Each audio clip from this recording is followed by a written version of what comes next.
Google analytics. Google অ্যানালাইটিক্সটা আসলে কি? Google অ্যানালাইটিক্সটা আপনারা বলতে পারেন যে সিসি ক্যামেরায় ধরতে পারেন। মনে করেন যে একটা দোকানে যদি আমরা সিসি ক্যামেরা ব্যবহার করি, তাহলে মনে করেন ওই সিসি ক্যামেরার মাধ্যমে আমরা ওই দোকানে কতজন মানুষ এসেছে, কি কি প্রোডাক্ট সেল হয়েছে, কত টাকায় বিক্রি করেছি, সবকিছুই আমরা কিন্তু সিসি ক্যামেরার মাধ্যমে দেখতে পারি। তেমনই মনে করেন যে আমরা যখন কোনো ওয়েবসাইটে গুগল অ্যানালাইটিক্সটা সেট আপ করি, তখন এই গুগল অ্যানালাইটিক্সের মাধ্যমে আমরা জানতে পারি যে ওই ওয়েবসাইটে কতজন ট্রাফিক বা ভিজিটর অবস্থান করেছে। গুগল অ্যানালাইটিক্সের মাধ্যমে জানতে পারি যে আমার ওই ওয়েবসাইটে ছেলে ট্রাফিক এসেছে না মেয়ে ট্রাফিক এসেছে, আমরা এই দুইটাই জানতে পারি। আমরা গুগল অ্যানালাইটিক্সের মাধ্যমে জানতে পারি যে আমাদের কোন কোন পেজে ট্রাফিক বা ভিজিটর অবস্থান করেছে, হোম পেজে, পোস্টে, সার্ভিসে, সকল কিছু কিন্তু আমরা গুগল অ্যানালাইটিক্সের মাধ্যমে জানতে পারি একটা ওয়েবসাইটের। আমরা জানতে পারি যে ওই ট্রাফিক বা ভিজিটরগুলো আমাদের ওয়েবসাইটে কত মিনিট কত সেকেন্ড অবস্থান করেছে, কোন কান্ট্রি থেকে অবস্থান করেছে, আমরা কিন্তু সকল কিছু এই গুগল অ্যানালাইটিক্সের মাধ্যমে জানতে পারি। আমরা আজকে দেখব যে কিভাবে একটা ওয়েবসাইটে গুগল অ্যানালাইটিক্সটা সেট আপ করতে হয়। আপনাদের সবার কাজ হচ্ছে আপনারা গুগলে চলে আসবেন, এসে আপনারা সার্চ দিবেন যে গুগল অ্যানালাইটিক্স।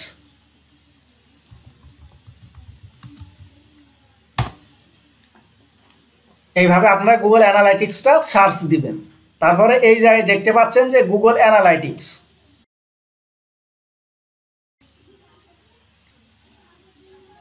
আমরা যখন গুগল অ্যানালাইটিক্সে আসলাম, তখন আপনারা দেখতে পাচ্ছেন কি যে ওয়েলকাম টু গুগল অ্যানালাইটিক্স। এবার আপনাদের কাজ হবে যে এই গুগল অ্যানালাইটিক্সে একটা অ্যাকাউন্ট ক্রিয়েট করা। আপনারা এই স্টার্ট এই জায়গায় আসবেন। আসার পরে আপনারা দেখতে পাচ্ছেন যে ক্রিয়েট অ্যান অ্যাকাউন্ট। তারপরে আপনারা এই জায়গায় দেখেন যে অ্যাকাউন্ট ডিটেলস, অ্যাকাউন্ট নেম, তারপর দেখতে পাচ্ছেন যে মাই নিউ অ্যাকাউন্ট নেম। আপনারা যখন আপনাদের ক্লায়েন্টের জন্য এই গুগল অ্যানালাইটিক্সটা সেট আপ করবেন, তখন অবশ্যই আপনারা যেই ক্লায়েন্টের ওয়েবসাইটের জন্য গুগল অ্যানালাইটিক্সটা সেট আপ করবেন, আপনারা ওই ওয়েবসাইটের নামটা ব্যবহার করতে পারেন। এইভাবে আপনার ওয়েবসাইটের নামটা আপনারা ব্যবহার করতে পারেন। তারপর এই জায়গায় আপনার ওয়েবসাইটের নামটা দিয়ে দেবেন। তারপরে আপনারা দেখতে পাচ্ছেন যে এটা অটোমেটিক টিক মারা আছে, এখানে আপনাদের আর কিছু করতে হবে না। আপনারা নিচে চলে এসে নেক্সটে আসবেন। আমরা যখন 2 নম্বর স্টেপে আসলাম, তখন আপনারা দেখতে পাচ্ছেন যে ক্রিয়েট এ প্রপার্টি। মনে করেন যে গুগল অ্যানালাইটিক্স এই যে এই ওয়েবসাইটটারে একটা প্রপার্টি হিসাবে ধরে নিয়েছে। তারপর দেখতে পাচ্ছেন যে প্রপার্টি ডিটেলস। তারপর এই জায়গায় দেখতে পাচ্ছেন যে প্রপার্টি নেম। আমরা অবশ্যই আমাদের এই ওয়েবসাইটের নামটা এই প্রপার্টি নেমের এই জায়গায় ব্যবহার করব। তারপর আপনারা পরে স্টেপটা দেখতে পাচ্ছেন যে রিপোর্টিং টাইম জোন।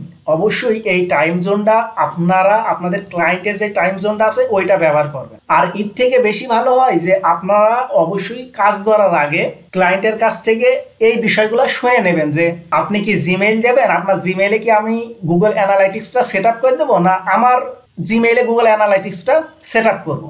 এটা আপনার ক্লায়েন্টের কাছ থেকে জেনে নেবেন। তারপরে তার লোকেশনটা জেনে নেবেন, তার কারেন্সিটা জেনে নেবেন। তাহলে গুগল অ্যানালাইটিক্সটা সেট আপ করা আপনার জন্য সহজ হবে। যেহেতু আমার এই ক্লায়েন্টের জন্য হচ্ছে ইউনাইটেড স্টেটস। আপনারা যত ক্লায়েন্টের সাথে কমিউনিকেশনটা করবেন, তত ক্লায়েন্ট আপনার প্রতি পজিটিভ একটা ধারণা নেবে, তত আপনাদের ভিতরে মনে করেন যে একটা সম্পর্ক ভালো হবে। এই জন্য অবশ্যই আপনারা ক্লায়েন্টের সাথে বেশি কমিউনিকেশন করার চেষ্টা করবেন। তারপর এই জায়গায় আপনার কারেন্সি, আপনার ক্লায়েন্টের যে কারেন্সি সেই কারেন্সিটা ইউজ করবেন। আমার ক্লায়েন্টের কারেন্সি হচ্ছে ইউএসডি। তারপর আপনারা নেক্সটে চলে আসবেন। যখন আপনারা 3 নম্বর স্টেপে আসবেন, তখন আপনারা দেখতে পাচ্ছেন যে বিজনেস ডিটেলস। এই জায়গায় আপনারা দেখতে পাচ্ছেন যে বিজনেস ডিটেলস। তারপর এই জায়গায় দেখতে পাচ্ছেন যে ডিসক্রাইব ইউর বিজনেস। এই জায়গায় আবার দেখতে পাচ্ছেন যে বিজনেস ডিটেলস। তারপর এই জায়গায় আপনারা দেখতে পাচ্ছেন যে ইন্ডাস্ট্রি ক্যাটাগরি। এই ইন্ডাস্ট্রি ক্যাটাগরিটা বলতে বোঝায় যে আপনার ক্লায়েন্টের ওয়েবসাইটের ক্যাটাগরিটা কি, আপনার ক্লায়েন্টের ওয়েবসাইটে কি রিলেটেড সার্ভিস দেয়। এবার আপনার ক্লায়েন্টের ওয়েবসাইটের ক্যাটাগরি অনুযায়ী এই জায়গায় আপনাদের ক্যাটাগরিটা সিলেক্ট করে দেবেন। আপনাদের যেই ক্যাটাগরিটা হবে আপনারা সেই ক্যাটাগরিটা এই জায়গা থেকে সিলেক্ট করতে পারেন। যেমন আমার বিজনেস দিলাম। তারপর আপনি দেখতে পাচ্ছেন যে বিজনেস সাইজ, তারপর মিডিয়াম। এই বিজনেস সাইজটা বলতে বোঝায় যে আপনাদের যে ক্লায়েন্টের ওয়েবসাইট, ওই ওয়েবসাইটটার বিজনেস সাইজটা কেমন, মানে বড় বিজনেস না ছোট বিজনেস, সেই অনুযায়ী এই যে বিজনেস সাইজটা দিয়ে দেবেন। তারপরে নেক্সট।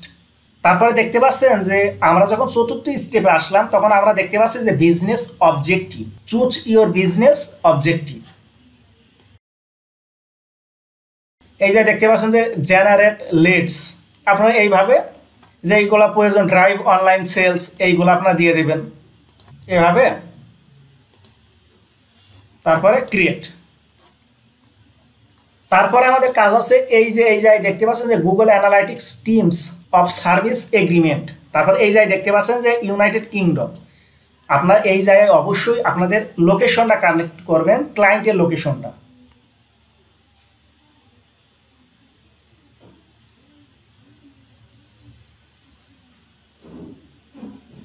এইভাবে ক্লায়েন্টের লোকেশনটা কানেক্ট করে দেবেন। তারপরে আপনারা চাইলে এই যে Google analytics teams of service, এটা আপনারা পড়তে পারেন, এইভাবে আপনারা চাইলে পড়তে পারেন, না পড়লেও সমস্যা নেই। তারপর টিক মার্ক দিয়ে দেবেন, আই অ্যাকসেপ্ট। এবার এই জায়গায় আসার পর আপনারা দেখতে পাচ্ছেন যে চুজ এ প্ল্যাটফর্ম। এটা কি ওয়েবের জন্য, অ্যান্ড্রয়েড অ্যাপের জন্য, না iOS অ্যাপের জন্য? আমাদের ওয়েবের জন্য। এবার আপনারা দেখতে পাচ্ছেন যে set up your web stream. এই যে দেখতে পাচ্ছেন যে ওয়েবসাইট ইউআরএল, এই যে দেখতে পাচ্ছেন HTTPS, এইটা বাদে যতটুকু আছে এই জায়গায় নিয়ে আসতে হবে। চলেন আমরা এই জায়গায় আমাদের ইউআরএলটা দিয়ে দিই। তারপরে এই জায়গায় কি বলছে যে ওয়েবসাইট ইউআরএল HTTPS, এটা দেওয়া আছে, এটা আমাদের দেওয়ার আর প্রয়োজন নেই। তারপর এই জায়গায় আপনারা দেখতে পাচ্ছেন যে স্ট্রিম নেম, এই জায়গায় অবশ্যই আমি আমার ওয়েবসাইটের নামটা দেব।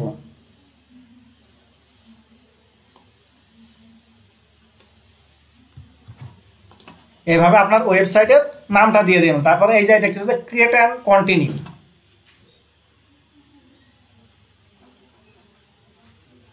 এই জায়গায় আপনারা কয়েক মিনিট অপেক্ষা করবেন। এই জায়গায় আপনারা দেখতে পাচ্ছেন যে লোডিং নিচ্ছে। এবার আপনারা দেখতে পাচ্ছেন যে ওয়েব স্ট্রিম ডিটেলস। এখন মনে করেন যে এই জায়গায় ওয়েব স্ট্রিম ডিটেলস, এই জায়গায় দেখতে পাচ্ছেন কি stream name, stream URL, stream ID আর ম্যানেজমেন্ট আইডি। আগে মনে করেন যে গুগল অ্যানালাইটিক্সের যে কোডটা ছিল সেই কোডটা আমরা এই জায়গায় পাতাম। এখন মনে করেন যে গুগল অ্যানালাইটিক্সটা আপডেট হওয়ার কারণে বা গুগল অ্যানালাইটিক্সটা G4 হওয়ার কারণে এই জায়গায় আর সেই কোডটা আসে না। আপনারা সবাই ভিউ ট্যাগ ইনস্ট্রাকশনে চলে আসবেন। ভিউ ট্যাগ ইনস্ট্রাকশন আসার পর আপনারা দেখতে পাচ্ছেন যে ইনস্টলেশন ইনস্ট্রাকশন, ইনস্টলেশন ম্যানুয়ালি আছে, আর এই যে দেখা যাচ্ছে যে install with a website builder or CMS আছে। এই যে ইনস্টল ইউজিং ইউর প্ল্যাটফর্ম, যেমন এই দেখেন ওয়ার্ডপ্রেস, উইক্স, এটা হচ্ছে ড্রপাল, শপিফাই, স্কোয়ার স্পেস। তা আপনারা এই ইনস্টল ম্যানুয়ালিতে আসবেন। আসার পরে এই কোডটা আপনারা কপি করে নেবেন, এই জায়গা থেকে কপি করে নেবেন। কপি করে নেওয়ার পরে আপনাদের ক্লায়েন্টের ওয়েবসাইটেতে চলে যাবেন। আমরা ওয়ার্ডপ্রেস ওয়েবসাইট লগ ইন করার ক্ষেত্রে কি জানি যে আমাদের ইউআরএল এসে আমাদের, এবার আমাদের কাজ হচ্ছে WP অ্যাডমিন।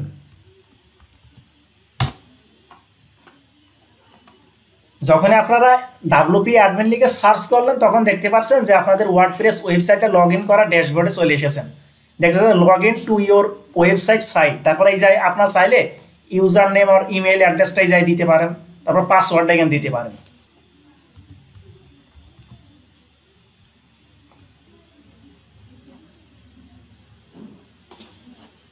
এইভাবে আপনাদের ওয়েবসাইটটা লগ ইন করে নেবেন।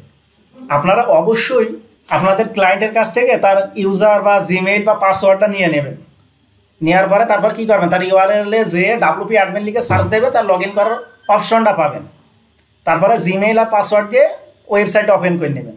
এই যে ওয়েবসাইটটা আমরা ওপেন করে নিলাম, এবার আমাদের কাজ হচ্ছে যে আপনারা সবাই ড্যাশবোর্ড থেকে অ্যাপিয়ারেন্সে আসবেন, অ্যাপিয়ারেন্স থেকে থিম ফাইল এডিটরে আসবেন। থিম ফাইল এডিটরে আসার পরে আমাদের কাজ হচ্ছে header.phpর ভিতরে আমরা যে কোডটা গুগল অ্যানালাইটিক্স থেকে নিয়ে আসলাম, এই যে কোডটা, এই কোডটা যে আমরা গুগল অ্যানালাইটিক্স থেকে নিয়ে আসলাম, এই যে কি বলছে, এই যে দেখতে পাচ্ছেন যে হেডার, আমাদের কাজ হচ্ছে যে এই কোডটা আমাদের ওয়েবসাইটের অ্যাপিয়ারেন্সে আসার পরে থিম ফাইল এডিটরে আসবেন, আসার পরে আপনাদের কাজ হবে যে header.php-তে আসবেন।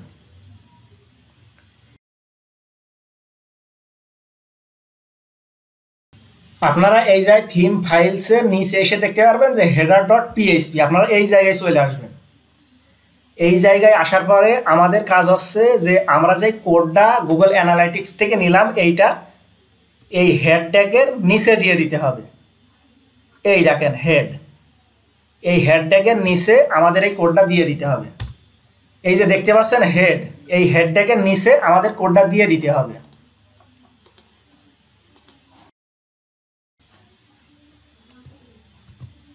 এবার আমাদের কাজ হচ্ছে যে আপডেট ফাইল।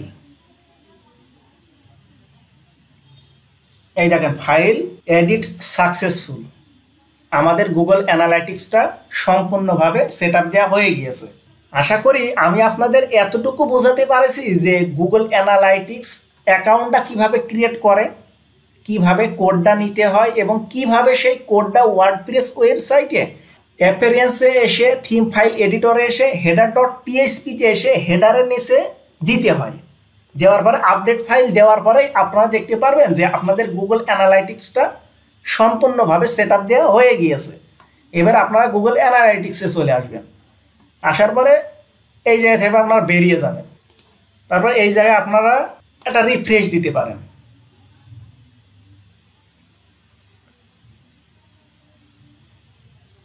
বা আপনাদের হোম পেজে চলে আসতে পারেন।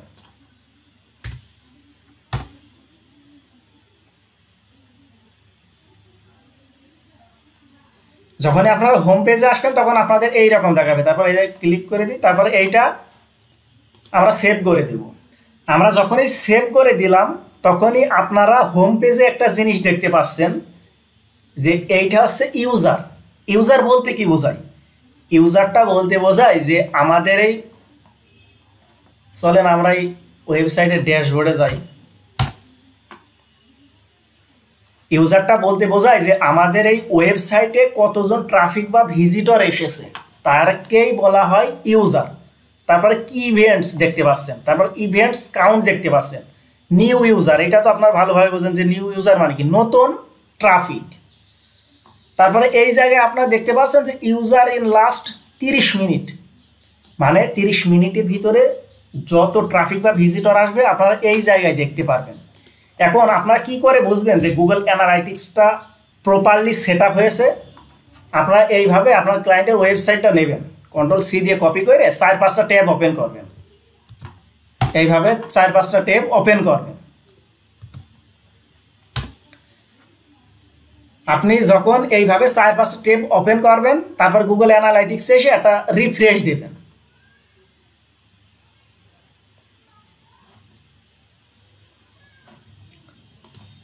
যখনই আপনি গুগল অ্যানালাইটিক্সটা এইভাবে রিফ্রেশ দেবেন তখন এই জায়গায় আপনারা দেখতে পারবেন যে